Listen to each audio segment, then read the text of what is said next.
Isang magandang hapon po mga kaibigan. Update lamang po tayo sa lagay ng ating panahon ngayong hapon po ng Lunes, May 13, 2024. Pero bago tayo magpatuloy, pa-like and subscribe po muna and pahit na rin po ng notification bell. Maraming salamat po. Mga kaibigan, patuloy pa rin po nating minomonitor eto nga pong sama ng panahon or weather system sa ating bansa. Apektado pa rin po tayo ng tinatawag na easterlies at ito pong frontal system. So easterlies, alam naman natin yung mainit na hangin ang gagaling po sa karagatang Pasipiko ang posible pong magbigay ng pag-uulan ngayong hapon po ng Lunes. Kasama po dyan yung frontal system o yung pagsasalubong nga po ng mainit at malamig na hangin sa karagatang Pasipiko. Mga kaibigan, pangunahan ko na po kayo. Wala pa naman po tayong bagyong binabantayan ngayon sa loob at labas ng ating bansa. So forecast weather condition natin mga kaibigan sa area po ng Batanes, maulap po na panahon ang mararanasan dyan with isolated light rains to heavy rainfall.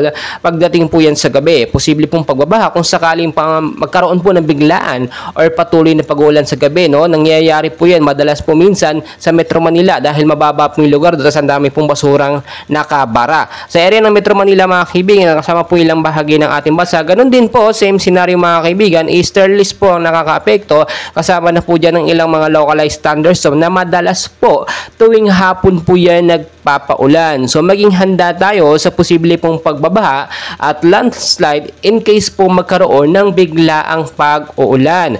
As by record po mga kaibigan, ngayon po medyo maulap ang panahon dito sa may bandang Metro Manila at anytime soon posibleng bumuhos po ang isang bugso na malakas sa pag-uulan. Nangyari na po yan last week sa may Metro Manila, nagkaroon po ng biglaang pagbabaha dahil sa napakalakas na buhos ng pag-uulan. Tulad ng aking sinasabi, ang weather condition po natin ngayon paiba-iba. Minsan nakala natin hindi uulan dahil mainit sa tanghalit sa umaga, pagdating sa hapon biglang buhos po ang malakas na pag-uulan. Ganyan po madalas kapag alam po natin patapos na or papalapit na yung rainy season, kadalasan tuwing hapon yung weather system nagiging effective po siya.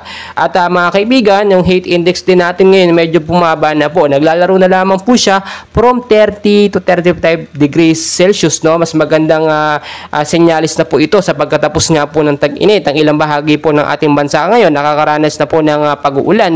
Hindi man kalakasan pero nakaiibsan po yung init na ating nararamdaman. Tinataya rin po mga kaibigan, inayin na rin po sa pag-asa yung posibleng kauna-unahang bagyo po na pumasok sa ating bansa. Pinapangambahan po nga ito po ay posibleng maging malakas dahil nga po ilang buwan pong hindi pumasok o hindi nagkaroon ng bagyo. Expected po sa sobrang init, isang bugso na malakas po na bagyo ang posibleng pumasok. Pero posible din pong maging mahina lamang ito, at hindi masyadong maka-apekto. Hindi naman natin inaasam yung malakas sa bagyo. Kailangan lamang po natin yung magbibigay ng pag-uulan, para naman mawala yung init, madiligan po yung mga halaman, yung mga kalupaan natin at hindi po matuyot. Mga kaibigan, posibleng isang bagyo ang pumasok bago po matapos ang buwan ng Mayo. So maging handa po tayo anumang oras dahil ilang buwan simula ngayon papasok na po ang rainy season. Kaya mga kaibigan, tulad ng aking sinasabi, pinapaalala, always know the weather before you go para safe at handa po tayo lagi.